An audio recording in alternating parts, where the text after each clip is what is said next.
దీని తల్లి పొద్దుటి నుంచి కుక్కని తిప్పినట్టు తిప్పుతున్నావు కదే. పవన్, మనకి రేపటి ఎపిసోడ్ కోసం పని పాట లేని బ్యాచ్ కావాలి. ఈ పార్క్ లో ఏమైనా దొరుకుతారంటావా?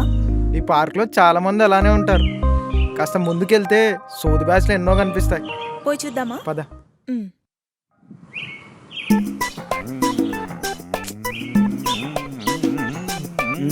చెప్పరా, ఏం లేదమ్మా, ఈ పని చూసుకో.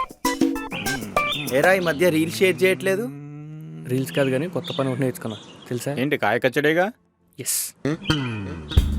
మాట ఇంకా అక్కడ ఎవరో కరెక్ట్గా సొల్లు బ్యాచ్ లాగానే ఉన్నారు.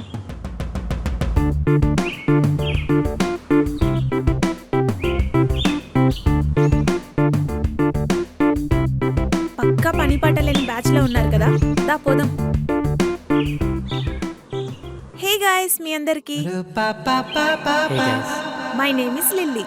బావా నీ చెల్లి. చెల్లినా? వీడు దీని చెల్లి అన్నాడంటే నా హెచ్ఎంటీ సేఫే. హెచ్ఎంటీ అంటే అదేగా. అదే లిల్లీ ఫ్లేవర్లో మంచి స్మెల్ వస్తావైతే. ఏ ఫ్లవర్ స్మెల్ చూద్దాం అనుకుంటున్నావా? సో ఏం చేస్తుంటారు మీ అందరూ? ఏం చెయ్యం. బట్ ఏదో ఒకటి చేస్తుంటాం. ఏహే మీరు సరిగా చెప్పండి రా. ఏం లేదండి, మా వాడి గర్ల్ ఫ్రెండ్కి లైటింగ్ కొడుతున్నాం.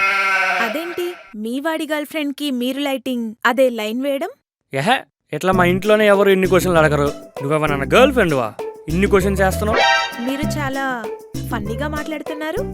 మేము ఏం చేస్తే నీకు ఎందుకమ్మా, వచ్చని పని చేసుకుని దుబ్బాయి.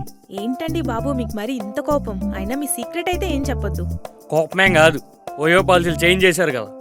చేంజెస్ ఏం కాలేదే, రీసెంట్ గానే మేము వెళ్ళొచ్చాం. చేంజ్ ఏం కాలేదంట, బాగా ఎక్స్పీరియన్స్ ఏమో.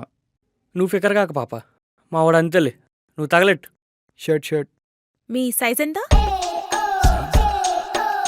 వామ్మో, ఎంత ఓపెన్గా అడుగుతున్నావు ఏంది?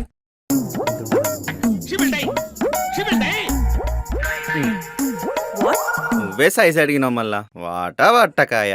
నేను అడిగింది మీ షర్ట్ సైజ్ అండి బాబు. అయినా విలేజ్ వాళ్ళ పరిస్థితి ఇలా ఉంటే సిటీలో ఇంకెలా ఉంటుందో.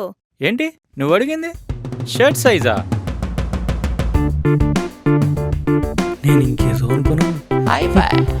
పవన్, కెమెరా బంద్ పెట్టి పదా ఇంకా.